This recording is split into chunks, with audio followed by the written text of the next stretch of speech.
Bonjour, bienvenue. Nous allons continuer notre série de formations sur le langage de programmation Java. Et aujourd'hui, nous allons mettre en place notre environnement de développement Java. Dans les précédentes vidéos, nous vous avions montré comment mettre en place cet environnement sur les plateformes Ubuntu et Windows. Et aujourd'hui, on va mettre le focus sur la plateforme macOS pour permettre aux utilisateurs de ce système de pouvoir écrire le programme en Java.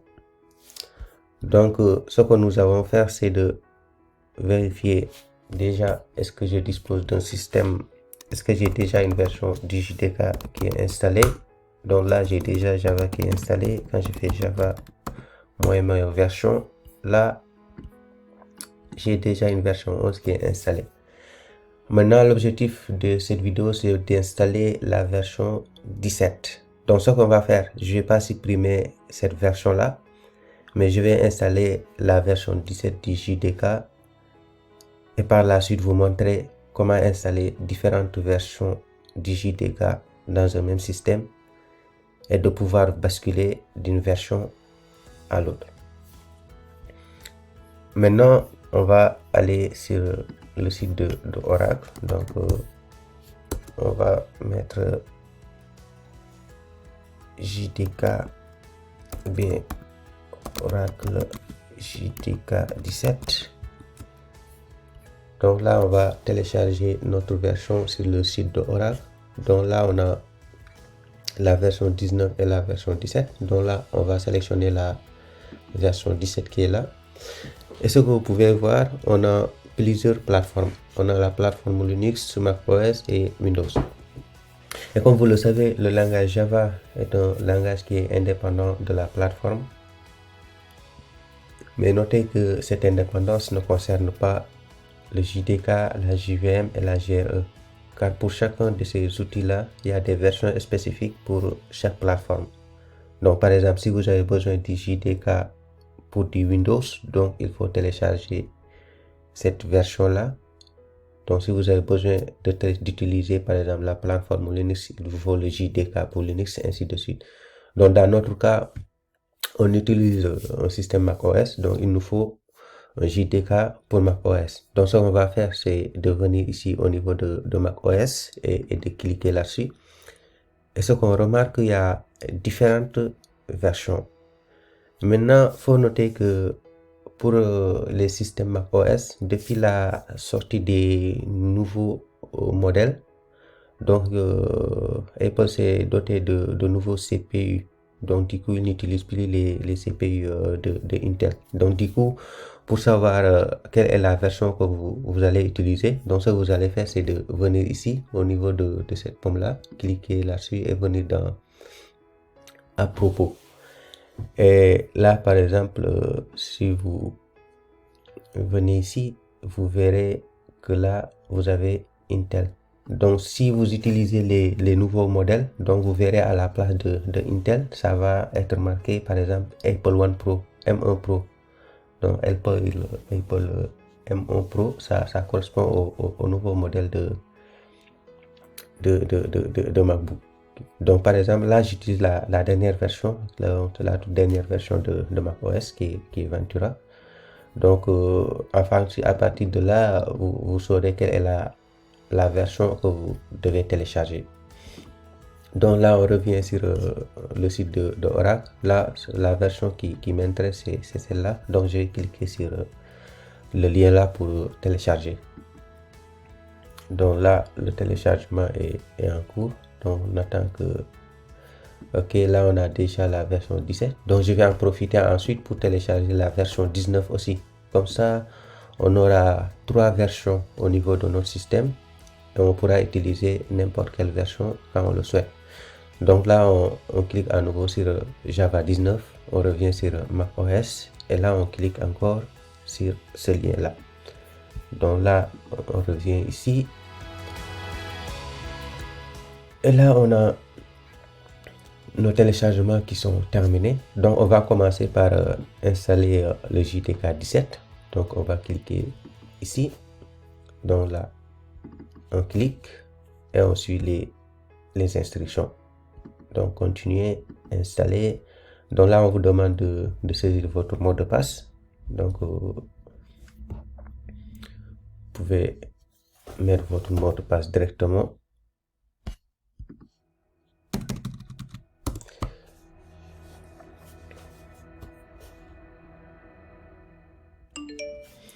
Donc là, on a notre JDK 17 qui est bien installé. On va fermer. On va revenir ici. On va installer la version 19. Donc la même chose. Continuer, installer. On demande le mot de passe.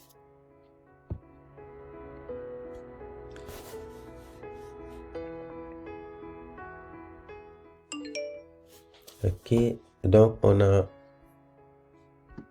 nos deux versions qui sont installées. Donc ce qu'on va faire, c'est d'ouvrir notre terminal. Donc quand on fait Java, on voit qu'on a bien Java. Quand je fais par exemple java.version, donc là on a la dernière version qu'on vient d'installer qui est prise par défaut. Donc c'est la version 19. Maintenant, je vais vous montrer un truc. Par exemple, si on essaie par exemple d'afficher par exemple la variable d'environnement Java Home. Par exemple, quand je fais écho de Java underscore Home, donc là on voit qu'il n'y a aucune variable d'environnement Java Home qui est disponible. Maintenant, ce qu'on va faire, c'est d'essayer de créer cette variable d'environnement. Maintenant, par exemple, pour voir quelles sont les différentes versions de Java qui sont installées, les différentes versions, ce qu'on va faire, c'est on va venir, on va faire par exemple usr et on va mettre Java underscore home. Et là, on va mettre entrée. Donc là, on a la version en cours qui est utilisée. Maintenant, quand on revient ici, on fait par exemple -v. Là, on verra les différentes versions. Donc, on a la version 11, celle que j'avais au début. On a la version 17 et la version 19. Donc, les deux dernières versions que je viens juste d'installer.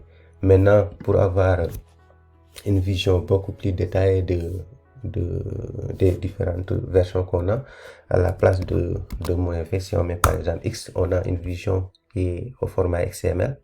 Donc, on a toutes les informations. Par exemple, ici, on a bien la version 19 du JDK. Donc, on l'a ici. Java SE 19. Ensuite, ici, on a Java SE 17. Et là, on a bien Java SE 11.0.16. Maintenant, ce qu'on va faire, maintenant, en fonction de votre shell, parce que là, j'utilise un autre shell. Maintenant, si vous voulez savoir le shell que vous utilisez, vous pouvez mettre, par exemple, écho de shell. Donc là, vous verrez la version du shell que vous utilisez. Donc, moi, ce que je vais faire, je vais venir au niveau de mon dossier, de mon répertoire personnel, et de, par exemple, créer un fichier que je vais nommer par exemple, je vais nommer ça je vais mettre sh par exemple, sh1. Et là, ce qu'on va faire, on va créer ici une variable d'environnement qui va s'appeler Java Home. Maintenant, cet éditeur là, pour éditer, il faut taper sur la lettre I pour être en mode insertion. Et on va écrire export Java underscore home est égal, et là on va mettre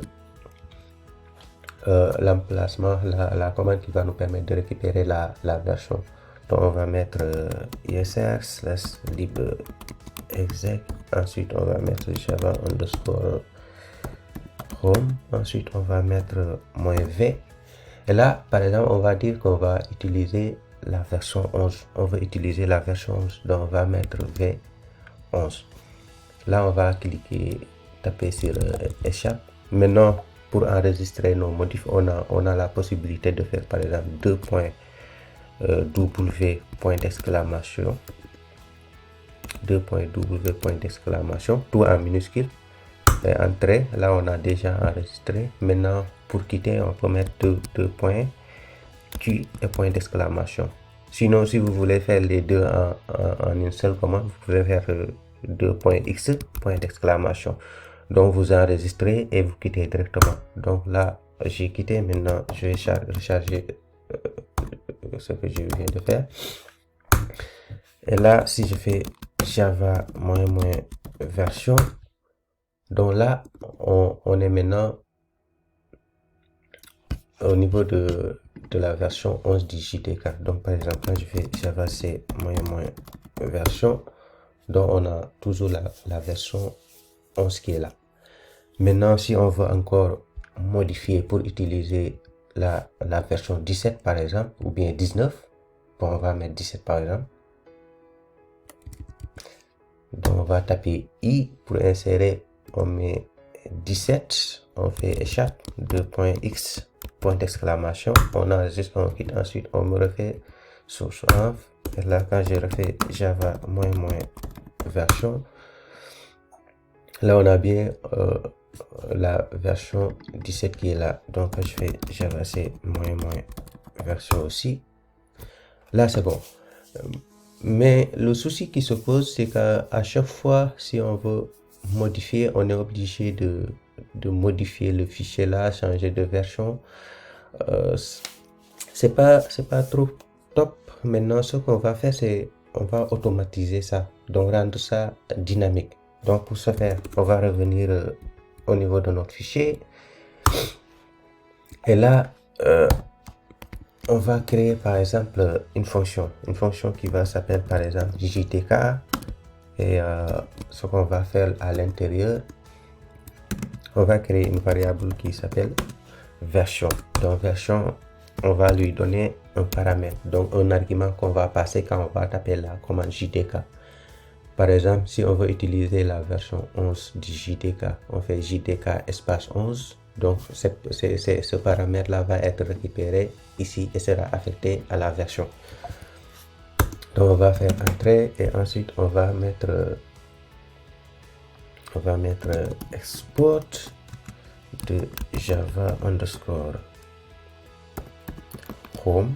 On va mettre égal. Donc, on va remettre ce qu'on avait mis en haut. Donc, on va mettre ISS exec / Java underscore home. Ensuite, on va mettre -v. Et ensuite, on va mettre double quote. Et à l'intérieur, on va mettre la version du JDK qui est récupérée. Donc, on va mettre entre crochets et on va mettre version. Donc, version là ça va correspondre à la version qui est ici. Donc, la variable, l'argument qu'on va passer, par exemple, quand on va mettre par exemple JDK espace 11, donc la version là va récupérer la valeur 11 qu'on a passé en paramètre. Et c'est cette même version là qui va être remplacée ici. Donc, supposons qu'on ait mis par exemple JDK espace 11. Donc, la version là aura comme valeur 11 et export ici va exporter la version 11. Donc, ce qu'on va faire. Et ensuite, à la fin, ce qu'on peut aussi mettre, c'est de notifier ou bien mettre un message qui va permettre à l'utilisateur de savoir si ça a commencé bien passé. Donc, on va faire Java version. Comme ça, à chaque fois qu'on tape la commande, il va nous spécifier quelle est la version qu'on veut utiliser. Donc, on va enregistrer 2.x point d'exclamation. Ensuite, on quitte. Ensuite, on refait source env. Et là, on est bon. Ah, j'ai oublié une chose. Je vais revenir ici. On va commenter la première ligne. Donc, parce que sinon, on aura toujours la version 17 qui sera utilisée. Donc, on commente cette ligne là, on enregistre et on met source. Donc là, par exemple, quand j'ai fait Java version, donc on avait bien 17. Maintenant, quand je fais par exemple JDK sans argument, quand je tape, il nous dit qu'il y a un argument qui n'est pas renseigné et qui est requis. parce qu'on a dit que quand on appelle cette fonction-là, on lui passe en paramètre le numéro de la version. Donc là, quand on tape le JDK sans version, donc il nous dit qu'il n'y a pas de version. Donc il nous rentre par exemple, et dans ce cas, c'est le numéro de la version qui est au-dessus de la liste qui va être renseignée. Donc là, on a la version 11, 17 et 19. Donc comme c'est la version 19 qui est en dessus, c'est cette version-là qui va être utilisée comme étant la version du JDK. Maintenant, ce qu'on va faire, on va mettre par exemple JDK espace 11.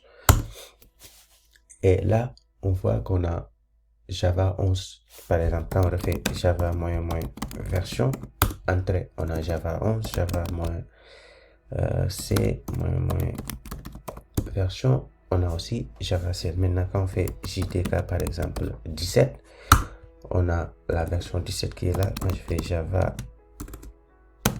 moyen version, on a 17. Là, c'est bon. Maintenant, actuellement, on a 3 versions disponibles. Par exemple, quand je fais par exemple JDK espace 11, on revient sur la version 11. Maintenant, quand je fais par exemple JDK 11, désolé, JDK 11, on a bien ici Java 11. Donc comme on a 3 versions qui sont installées, la version 11, la version 17 et la version 19. Donc on a bien vérifié que quand on met JDK sans lui passer un argument, on nous demande de spécifier un argument, donc un paramètre. Maintenant, certains peuvent se demander, et si par exemple on met une version qui n'existe pas. Donc si on met par exemple JDK 25, donc la version 25 n'est pas disponible. Bien si on met JDK 6, la version 6 n'est pas disponible au niveau de nos JDK. Donc c'est la version qui est au-dessus de la liste qui va être prise en compte. Donc par exemple, tout à l'heure on avait par exemple, si je mets par exemple JDK 11, là on passe à Java 11. Donc quand je reviens, on a Java 11. Maintenant si je fais par exemple JDK 20, 20 n'est pas disponible. Donc c'est la version qui est au-dessus qui va être récupérée. Donc c'est la version 19. Donc quand je fais ça, on a déjà... Donc là, c'est la version 19. Maintenant, pour savoir la version qui est au-dessus de votre liste, vous pouvez juste refaire la commande CISR lib SR, vous allez mettre Java underscore home au moins V majuscule. Là, vous aurez toutes les versions. Et là, on a bien la version 19 qui est au-dessus. Maintenant, si vous voulez avoir un aperçu au format XML, vous pouvez vers moi X en majuscule. Et là, vous verrez la liste de vos versions. Donc, en quelque sorte, on a terminé l'installation et la mise en place de l'environnement de variables Java Home. Donc, on va faire JDK 17. Et là, on a notre JDK qui est bien installé. Maintenant, ce qu'on peut faire aussi, c'est de revenir sur notre fichier, de nettoyer le fichier. Par exemple, ici, on avait commenté cette ligne-là. Cette ligne-là, on n'en a plus besoin. Donc, ce que vous pouvez faire, c'est de supprimer cette ligne. Donc, pour supprimer, il faut taper 2 fois D. Donc, D 2 fois. Et là, on a supprimé cette ligne-là. Donc là, on a juste besoin de ça. Donc, il faut enregistrer et quitter. On va recharger. Et là, on peut mettre JDK 19. Là, notre commande. C'est bon. Donc, on a terminé de vous montrer comment installer le JDK et comment installer différentes versions et basculer d'une version à l'autre. Maintenant, ce qu'on va faire, c'est d'installer les éditeurs de texte qu'il nous faut. Les éditeurs de texte qu'il nous faut pour pouvoir écrire nos programmes. Donc pour cela, on va télécharger un éditeur de texte qui s'appelle Sublime Text. Donc Sublime Text. Donc on va venir ici, c'est un éditeur de test qu'on pourra utiliser, dont il y a une version qui est gratuite. Donc on va venir ici.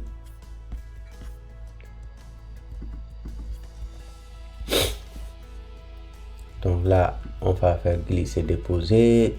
Bon, j'ai déjà une version qui est installée. Je vais faire remplacer par exemple.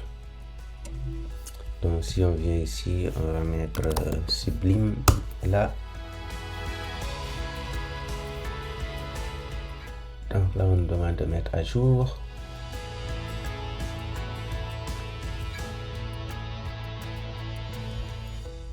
Donc on installe là.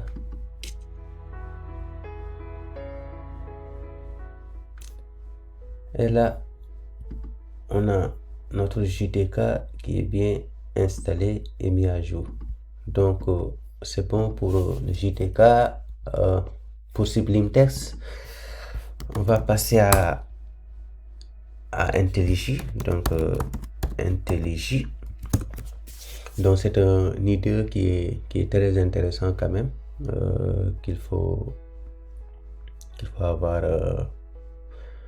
pour développer. Il y a aussi d'autres idées comme Eclipse, Visual Studio Code, il y en a tellement. Maintenant, pour notre cas, vu qu'on développe juste du Java, donc on n'a pas besoin de la version Ultimate qui est payante. Par contre, si vous voulez, vous pouvez installer cette version-là et y accéder pendant 30 jours gratuitement. Mais dans notre cas, on n'a pas besoin de cette version, on peut juste nous contenter de la version Community. Et comme tout à l'heure, en fonction du processeur ou bien du modèle que vous utilisez, donc si vous utilisez un processeur Intel comme le mien, vous pouvez télécharger cette version. Sinon, si vous utilisez les nouveaux modèles de Mac, les Apple One Pro, donc vous pouvez télécharger cette version.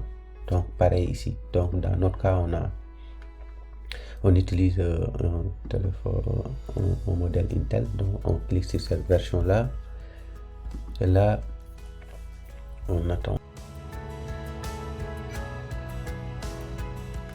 Donc là on a bien téléchargé notre IntelliJ, donc la version Community. Donc vous pouvez passer à l'installation en cliquant ici. Et là, tout ce que vous avez à faire, c'est de faire glisser et déposer ici. Donc par exemple, je peux faire glisser, déposer. Donc là, je l'ai bien. Ce que je peux faire, c'est de venir ici. Puis je vais mettre IntelliJ. Donc moi, j'ai déjà la version Ultimate que j'utilise. Par contre, par exemple, dans notre cas, on va venir ici. Donc on accepte. Donc là on a notre IntelliJ qui est installé. Par exemple, on peut créer un projet qu'on va appeler Java Test. Donc on va cocher ici Java. Donc on n'utilise pas d'outils de building comme Maven Gradle. Donc on va juste cocher ça. Et au niveau de JDK, donc on va utiliser par exemple la version 17. Donc vous sélectionnez à partir d'ici, vous sélectionnez JDK 17 et vous mettez créer. Donc là on a une méthode main qui est générée automatiquement. Donc on attend qu'il termine l'index. Donc là, si on vient ici, on fait run. Là, on a bien notre hello world qui est renseigné. Donc on a bien installé notre IDE IntelliJ. On va installer notre IDE qui va être Eclipse par exemple. On va venir au niveau du site eclipse.org. Donc en fonction de votre version, Donc quand on vient au niveau de download package, donc ce qui nous intéresse c'est de venir Java E. Voilà.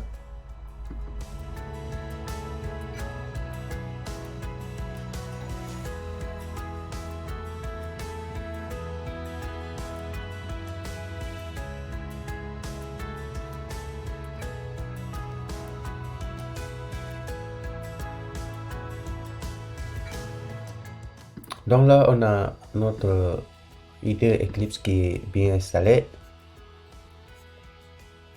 Donc tout ce qui nous reste, c'est d'écrire nos programmes Java et de pouvoir les exécuter.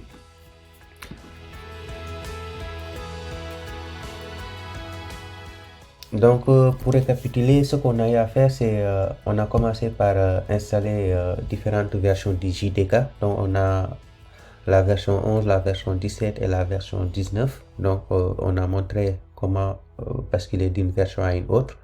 Par la suite, on a installé un éditeur de texte Sublime Text et par la suite, on a installé deux IDE comme IntelliJ et Eclipse. Donc, c'était tout pour aujourd'hui. Si vous avez des questions, n'hésitez pas à les laisser en commentaire. Après, on aura l'occasion de revenir là-dessus. Et au niveau de notre prochaine vidéo, nous allons vous parler de la différence entre Java, JDK, JDK, JVM et JRE. Parce que durant tout le processus d'installation, on vous a parlé de ces notions-là. Maintenant, pour mieux comprendre la signification, nous allons revenir là-dessus pour vous montrer exactement qu'est-ce que ça signifie et dans quel cas il faut utiliser l'un ou l'autre. Donc c'était tout pour aujourd'hui. Merci de votre attention et à la prochaine. Merci.